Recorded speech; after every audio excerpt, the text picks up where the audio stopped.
highlighting history of suburban Sydney with the St Peter's Cooks River History Group. Our aim is to preserve and promote local history. We are based at St Peter's in Sydney's inner west. Bondi, playground of the Pacific. Bondi is an indigenous word meaning water breaking over rocks. The original inhabitants were the Cadigal people, whose rock carvings can be seen at Bondi Golf Course, Ben Buckler Reserve and Mackenzie's Point. In 1809, 200 acres of land was granted to William Roberts. It was purchased in 1851 by Edward Smith Hall. A year later, Smith Hall and his son-in-law, Francis O'Brien, subdivided it into allotments. As it was mostly sandhills and too far from the city, there were few buyers. O'Brien purchased Smith Hall's share and renamed it the O'Brien Estate. The family house was known as the Homestead. He built a mausoleum which was demolished in 1928. The beach and the surrounding land was made available to the public. It became increasingly popular. In 1881, when O'Brien threatened to stop public access, the government intervened and the beach became a public reserve.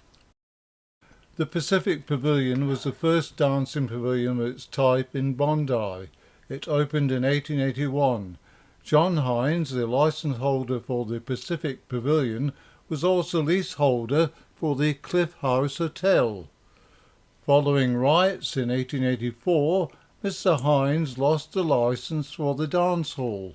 Ocean Baths opened in 1886. 2 dressing sheds, one for men and one for women, were erected in 1905. Bondi Surf Bathers Life-Saving Club, acknowledged as the world's first, was founded in 1907. North Bondi Surf Life-Saving Club was also one of the first clubs in Australia. In 1907, Waverly Council prescribed the costume to be worn on the beach. Despite protests, the neck-to-knee costume was mandatory. New dressing sheds, known as the Castle or Castle Pavilion, were built in 1911. Bondi Iceberg Swimming Club dates back to 1929. Bondi Pavilion opened at the end of 1929. It contained a ballroom, restaurant, cafe, gymnasium, Turkish baths, open-air theatre and large dressing shed. In 1931, the bars were upgraded to Olympic standards. In 1935, a law was passed. To secure the observance of decency, costumes must have legs at least 3 inches long, cover the front of the trunk down to the legs, have shoulder straps or other support, and include a half skirt if worn by a bather over 12 years of age. On the 6th of February 1938, referred to as Black Sunday, 5 beachgoers were drowned and more than 250 injured when huge waves pulled individuals into the water. During World War II, the beach was dotted with barbed wire and iron stakes. The first floor of the pavilion was requisitioned by the American Red Cross and the US military to become an officers' club. After the war, dances were organised at the pavilion. In 1954, Queen Elizabeth attended a Royal Command Surf Carnival at Bondi. The two-piece bikini became popular after World War II. In 1961, bathers were required to be clad in a proper and adequate bathing costume. Dimensions of swimwear were measured and offenders against public decency were ordered off the beach. In 1974, the Palm Court Ballroom was transformed into the Bondi Pavilion Theatre.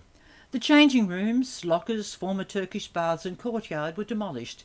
In their place, a new netball court, art gallery, gymnasium and amphitheatre were constructed. It was reopened as the Bondi Surf Pavilion Community Centre. Bondi Beach hosted beach volleyball at the 2000 Summer Olympics. The pavilion has had a multi-million-dollar revamp. The rejuvenated space features an art gallery, cultural spaces, Bondi Story Room, pottery studio, theatre, new amenities and expansive public courtyard. Scarborough House, a Victorian Italianate mansion, was originally a 4-roomed 1850s cottage. It was extended in the 1880s. From 1920 until 1986, it was a children's home run by the Benevolent Society.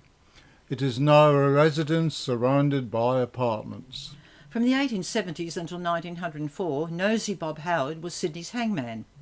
He was the driver of a horse-drawn cab until one of his horses kicked him in the face, smashing his nose and disfiguring him.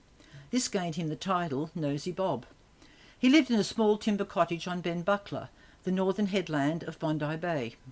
The Ben Buckler gun battery, built in 1892, is now buried under Hugh Bamford Reserve. Off Ben Buckler is a large rock called Big Rock or Big Ben. It was washed from the sea during a storm in 1912. In April 1960, 2 fiberglass mermaids by sculptor Lyle Randolph were placed on the rock. In 1974, one of the mermaids was washed away in heavy seas. 2 years later, the council removed the remaining mermaid. It is now on display at Waverly Library. Cliff House Hotel, built around 1880, was demolished in 1922 and the Grand Hotel International, later called the Astra, was built. During World War II, the hotel was taken over by the government for the Air Force and later by British Wrens. Parts of the movie, Summer of the 17th Doll, were filmed at the Astra in 1959. Today, the Bondi Beach Astra Retirement Village. Bondi Public School in Wellington Street was built in 1883. When the steam tramway to Bondi opened in 1884, Bondi Junction came into being. The area was previously known as Waverly Tea Gardens. It was a favourite resort for afternoon teas before it opened as an hotel. In 1894, the tram line was extended from the Bondi Aquarium terminus at Fletcher Street to a balloon loop at the south of Bondi Beach. Electric services commenced in 1902. The tram loop was demolished in the 1920s and trams were rerouted to a new terminus at North Bondi. The line closed in 1960 when trams were replaced by buses. The tram service is immortalised in the idiom "shooting through like a Bondi tram," referring to the speed of express trams which did not set down in Paddington. Designed and built between 1880 and 1889, the Bondi Sewer was the first ocean outfall system built in Australia. The North Bondi Sewer Vent at Ben Buckler Point is a visible sign of the sewer's presence. The Bondi Ocean Outfall Sewage Outlet, near the north end of the beach, closed in the mid-1990s when a deep water ocean outfall was completed. The Royal Aquarium and Pleasure Grounds, known as the Bondi Aquarium, opened in October 1887 at Tamarama Beach. It included an aquarium, skating rink, seal and shark pools. The Switchback Railway, a roller coaster, carried thrill seekers over the sand. Fire destroyed the site in 1891. It was rebuilt, but competition from the nearby Coogee Ocean Bars and Aquarium forced its closure in 1906. After the aquarium's demise, William Anderson, a theatrical entrepreneur, leased the land, leaving a 12-foot strip for beach access. He opened Wonderland City, claiming it would rival New York's Coney Island. There was a haunted house, waxworks, Hall of Illusions, double-decker carousel, helter-skelter and skating rink. An airship, the Arum Scarum, carried visitors high over the beach on a cable supported by wooden cliff-top towers. Entertainment included wire walking, acrobatics, a bicycle act featuring a death trap loop, boxing and wrestling matches. Animal acts included dog and monkey racing. The park's popularity rapidly declined and in 1911 Wonderland City closed its doors. When the sand dunes, which had kept the area free of development, were removed, there was an interwar building boom. The Hotel Bondi opened in 1920 on the corner of Campbell Parade and Curlewis Street. Opening in 1923 next to the hotel was the casino with a huge, lavishly furnished central dance area. After closing in 1931, for the next 6 years, it became the Rialto skating rink. It briefly became the Rex Palais dance venue. In 1937, the site was redeveloped as the King's Theatre, which closed in 1969. In later years, the Hakoah Club occupied the site. In the 1980s, the building was demolished, and today the Breakers building occupies the site. The Beach Road Hotel opened in 1956. It was formerly the site of the Regis, and before that the Rex. The Thorne case is part of Bondi's story. Basil Thorne was the winner of the £100,000 Sydney Opera House lottery. His luck turned into tragedy when his 8-year-old son Graham was kidnapped from a street near their Bondi home in 1960.